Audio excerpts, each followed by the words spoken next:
Howdy folks, welcome back to Boondockery. I am hot tenting this weekend. As part of this whole new hot tenting thing, which is solely car camping, I've decided that I needed a couple things that could be luxuries for a cabin type abode. And one of the things I picked up was this Stanley Fry Pan Set.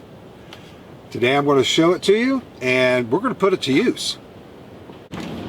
Now this is the way it comes packaged. And first of all, I'm going to tell you I'm not a member of the Stanley cult.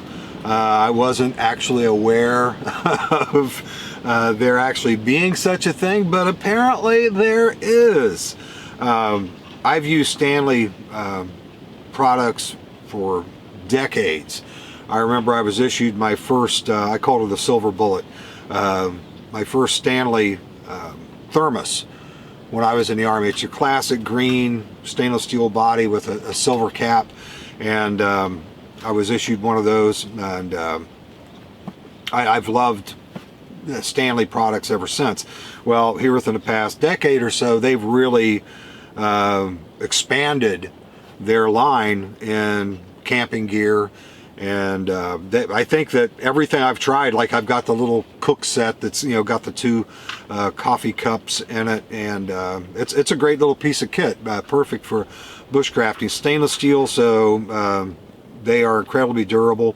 The only complaint most people have with them is they're heavy. Like this entire kit is 2 pounds. I mean, for people that are counting ounces, this wouldn't be something for you. But for me, I'm using it primarily for car camping.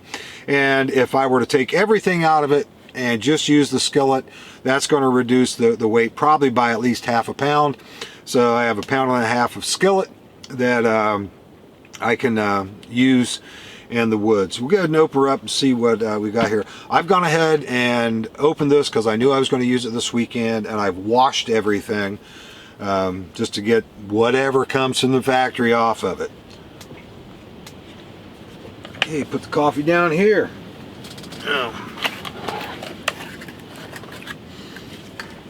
Your instructions or your warranty or whatever, but anyway, there's that.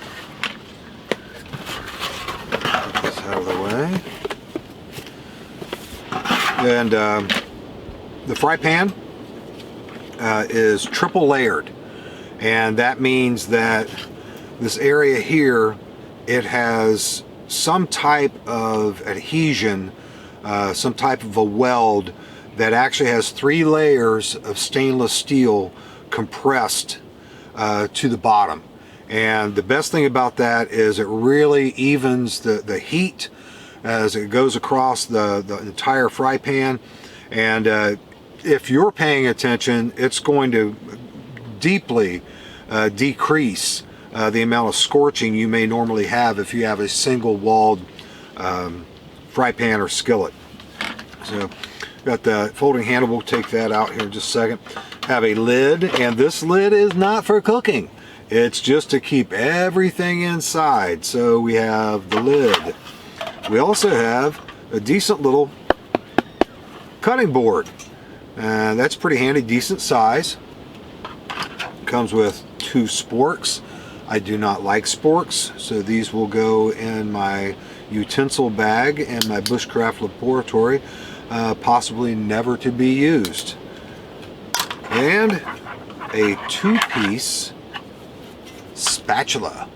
Now, I read some reviews on this particular spatula, and the little hooks that hold it into position, from several people that posted reviews, they broke.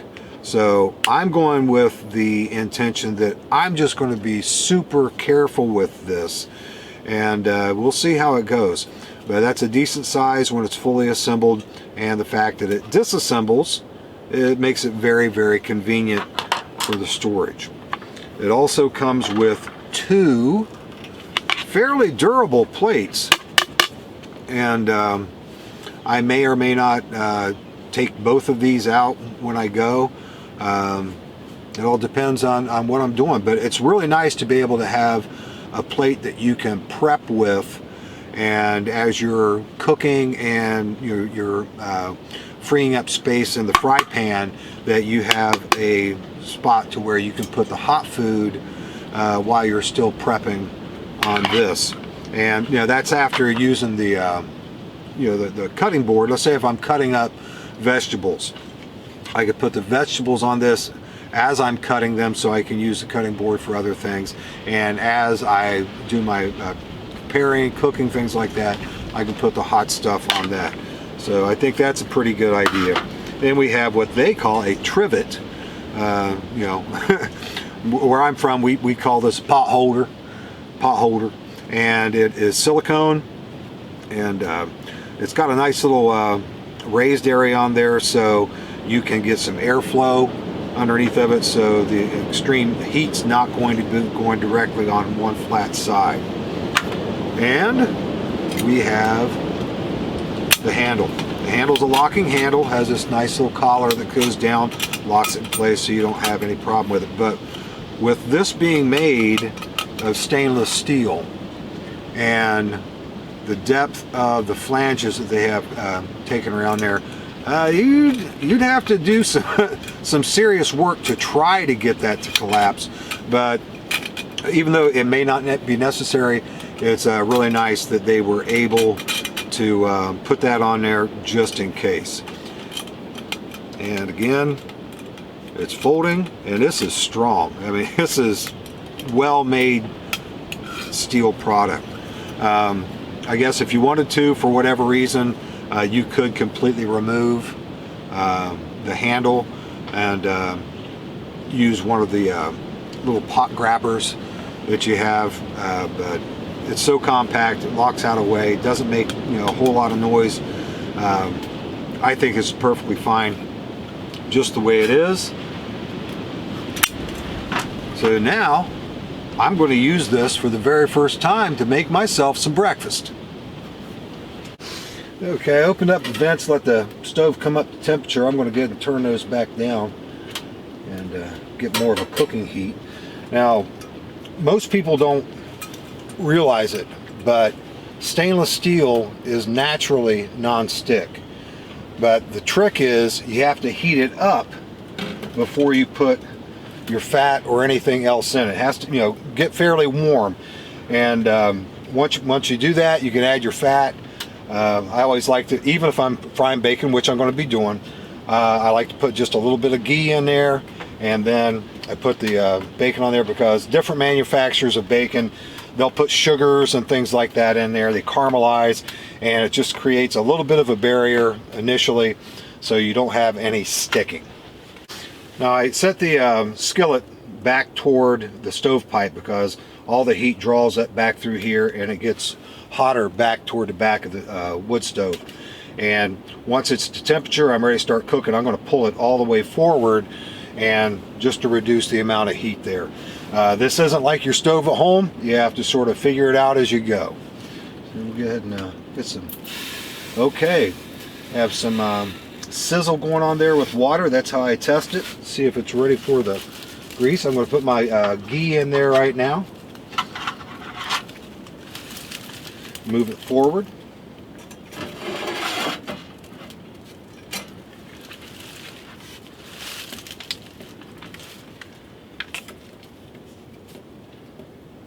Oh my God. This ghee is like a rock. Don't want to get too much in there. There we go.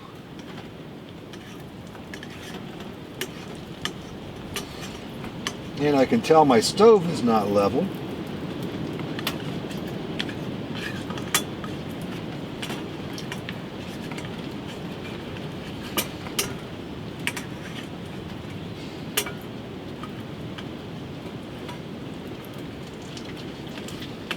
There's a little crackling going on there. That's good. Now I would say that I'm probably going to have to cook a little bit faster than what I normally do. Just simply because I'm getting used to this new stove, and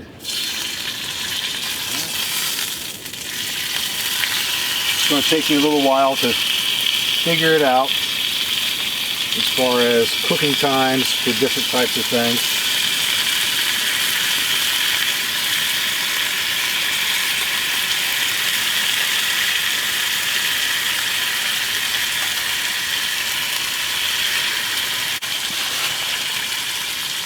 A little bit of stick.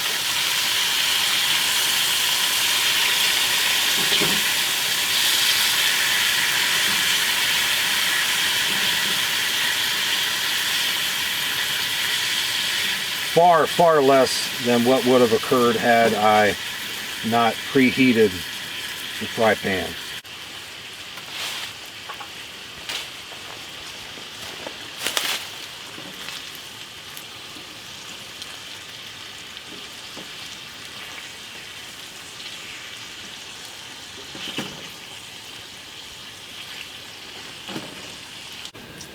This is going to take me a little while to get used to cooking on. I am very well versed in like my MSR gas stove and a bunch of other different camping modes of cooking, but I plan on being out as frequently as I possibly can this winter and be able to get it down. Unfortunately, you know, we're in the world now to where we don't cook on wood stoves. I know my dad, he grew up and that's all they had was a wood stove to do all their cooking on, and they actually use coal. And but there's a trick to everything. You just have to spend the time to see what those tricks are. Okay, this batch is done. Go ahead and put the next couple slices on there, and hopefully we'll have enough grease to do my eggs. There's definitely one drawback to frying on the wood stove. You see these little puffs of smoke. The grease is popping out onto the surface. You can see it all through here, and it's quite smoky. If it was not so ridiculously cold outside right now, I would definitely be venting the tent a little bit more than what I have it. Okay, the bacon is done.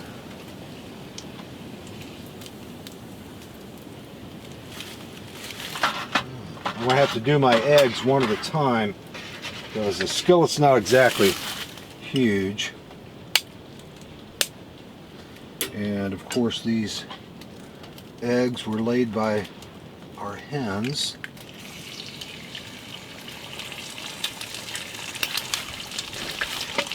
So I know they are really good quality.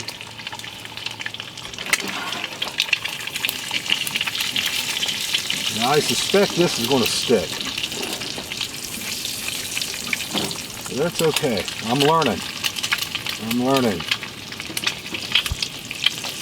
You can't learn to make an omelet without breaking some eggs, right?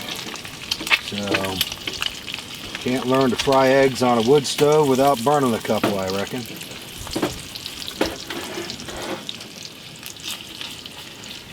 Oh, that's not bad.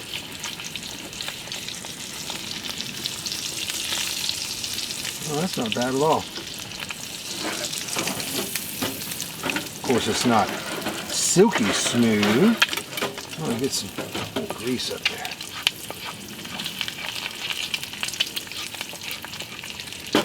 Okay.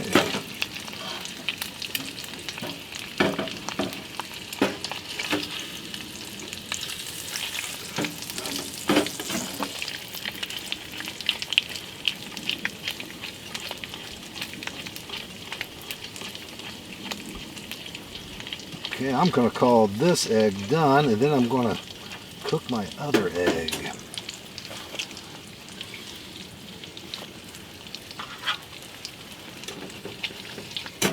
Oh yeah, excellent, excellent.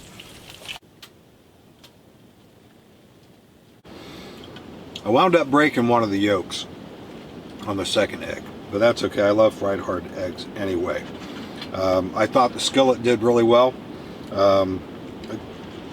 got a little bit of scorched residue on the bottom, which is to be expected with bacon. Like I said, a lot of companies put a lot of sugar and things like that in them, but we're going to see how it cleans up here as soon as I finish up breakfast, and then I'll be able to give you some of my final thoughts on what I think of that new skillet. Bon appetit. Now let's see about cleaning up this fry pan.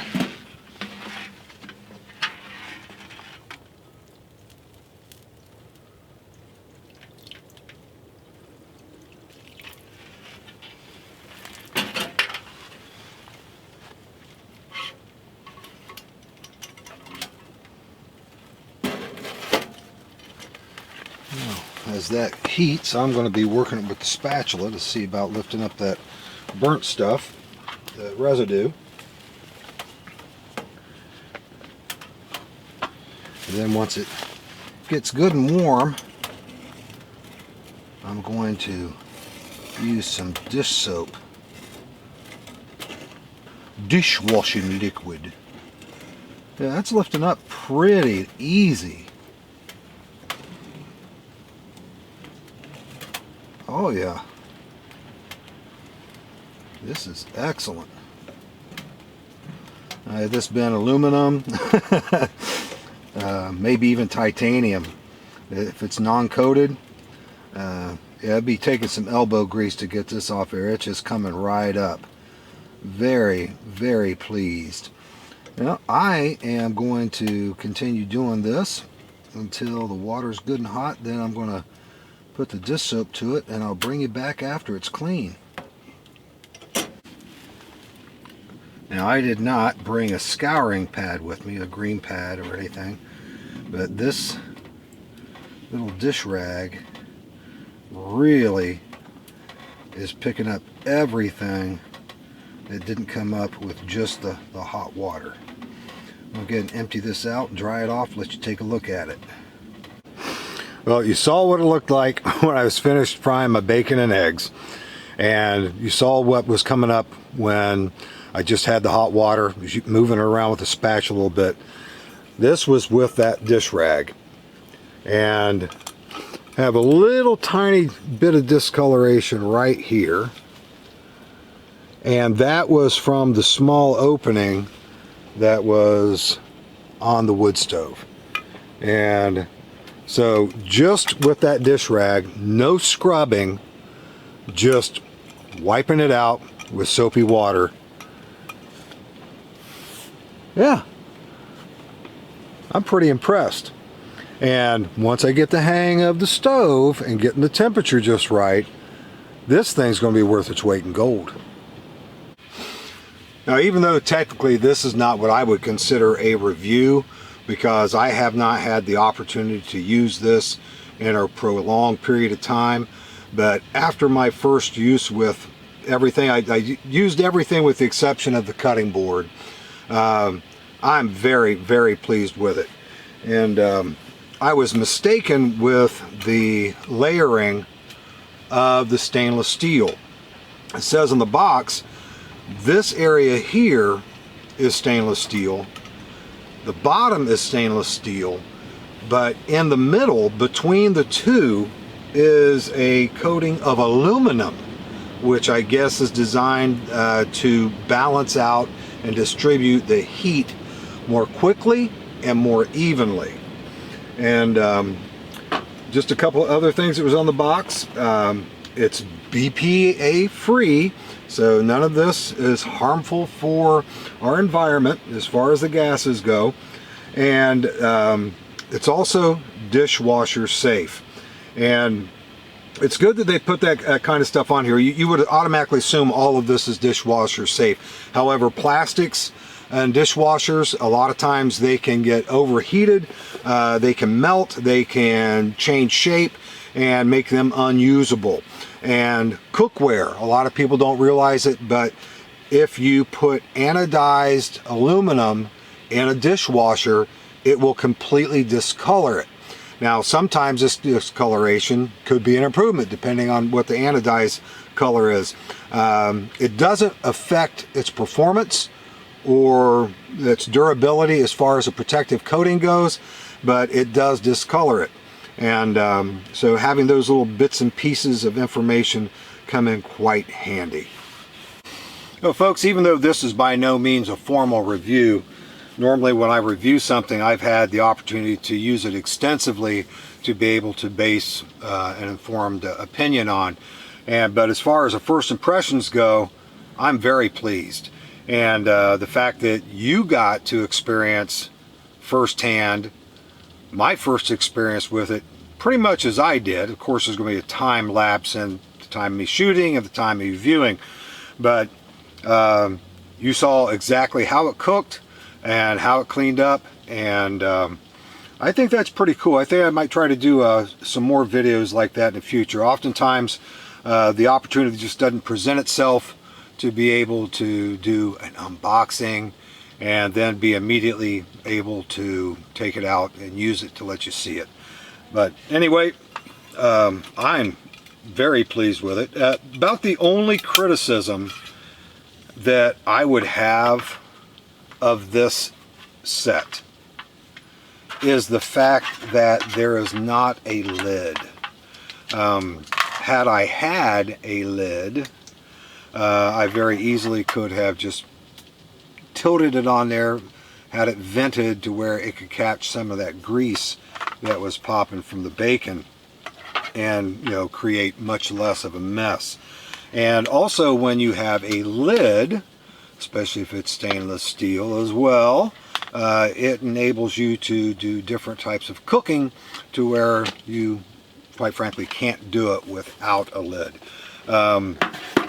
If you were to have a conversation with Mrs. Boondockery, she will tell you how adamant I am about all stovetop cookware should come with lids. That's a pet peeve of mine. But when you have a lid for any type of a cook pot or a fry pan, that expands their usefulness exponentially. And but you know, it is what it is. Everyone has their issues, and I certainly have mine. Well folks, if by any chance you have the Stanley Fry Pan Set and you've had some positive or negative experiences with it, please share it in the comments below. If by any chance you're interested in checking this out, I'll provide a link in the description box below for you to do that. Always, whenever you see any products that anyone reviews, unboxes, anything like that on YouTube, and you think you might be interested in purchasing one of those yourself, please do your homework. Go to Stanley's website and check out all the specs there, because a lot of times Amazon, places like that, they don't have all the specs. Sometimes they do a pretty good job, especially like if Stanley themselves were to be the seller, they put all the information that they have on their products on Amazon, just like they do on their regular websites. Also, go to different sources to get reviews. Just don't scroll down to the bottom of Amazon and see those reviews. If you belong to bushcraft forums, wild camping forums, things like that, you could probably get a lot of really good first-hand information. I'm assuming, since you're watching this, that the bulk of what you would be using cookware for would be for wild camping or bushcrafting. Those would be excellent places to do that, whereas a lot of times if you read the reviews on Amazon, you could be reading a review from someone that car camps with the whole family, and they've never camped in an area that is primitive or does not have water or electric hookups, things like that. It's a campground. They've never wild camped. And so their opinions are going to vary quite a bit, because there's a lot of variables that we have to consider while wild camping and bushcrafting that your average campground camper doesn't. Well, folks, as always, thank you so much for watching, and I'll see you next time.